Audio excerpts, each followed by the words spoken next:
राधे कृष्णा सभी भक्तों को। आप सभी भक्तों को अम्लिका एकादशी या आंवला एकादशी की हार्दिक शुभकामनाएं। आप सभी से मेरी हार्दिक रिक्वेस्ट है, प्लीज़ मेरे चैनल को सब्सक्राइब कीजिए, वीडियो पसंद आए तो लाइक कीजिए और अपने दोस्तों में शेयर कीजिए। आओ सुनते हैं अम्लिका एकादशी की कथा। एक बार की बात है, एक वैदिक नाम का नगर था। उस नगर में ब्राह्मण, वैश्य, क्षत्रिय, शूद्र चारों वर्ण बहुत ही आनंदपूर्वक रहते थे। नगर में सदैव वेद ध्वनि गूंजा करती थी। उस नगर में पापी, दुराचारी और नास्तिक कोई नहीं रहता था। नगर में चैत्ररथ नाम के चंद्रवंशी राजा का राज था। वो राजा बहुत ही विद्वान और धार्मिक थे। उस राज्य में कोई भी निर्धन और कंजूस नहीं था। उस राज्य के सारे निवासी विष्णु जी के भक्त थे। वहाँ के सब निवासी, वृद्ध से बच्चे तक, सब एकादशी का व्रत करते थे।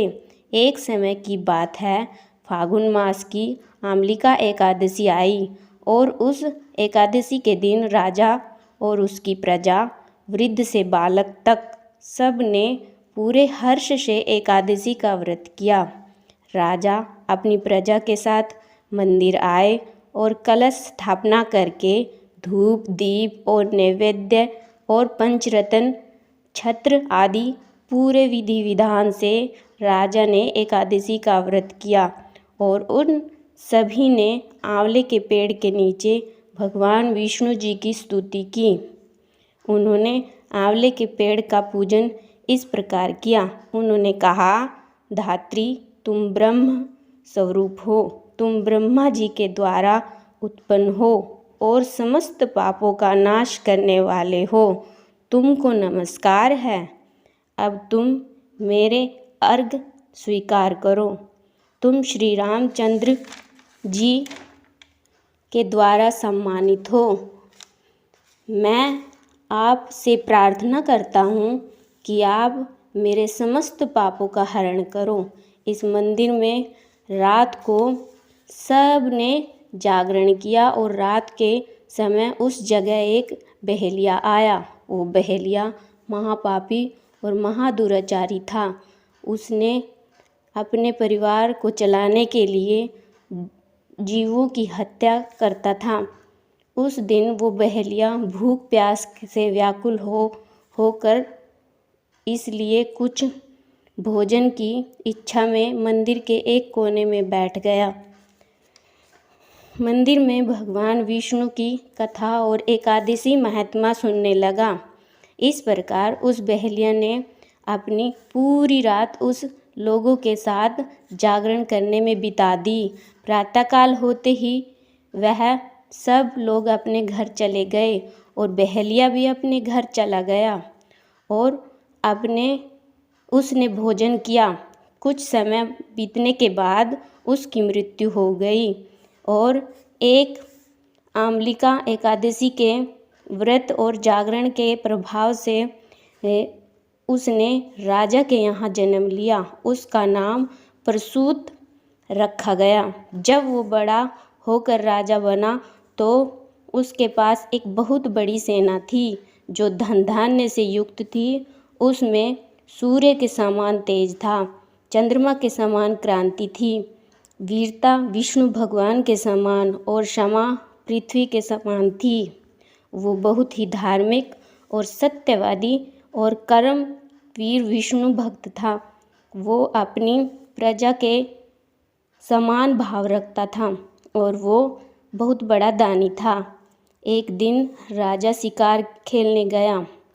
देव योग से वो राजा वन का रास्ता भूल गया और दिशा का ज्ञान न होने के कारण उसी वन में वृक्ष के नीचे जाकर सो गया। उसी समय पहाड़ी से डाकू उसकी ओर आए और राजा को अकेला देखते हुए बोले, मारो मारो। मारो मारो बोलते हुए राजा पर टूट पड़े। डाकू कहने लगे कि इस राजा ने हमारे माता पिता को, हमारे पुत्रों को, हमारे सभी संबंधियों को मारा है, इसलिए इस राजा को देश से निकाल दिया गया है, इसीलिए हमें इसे मार देना चाहिए। और ऐसा कहते हुए उस पर अस्त्र शस्त्र का प्रहार करने लगे।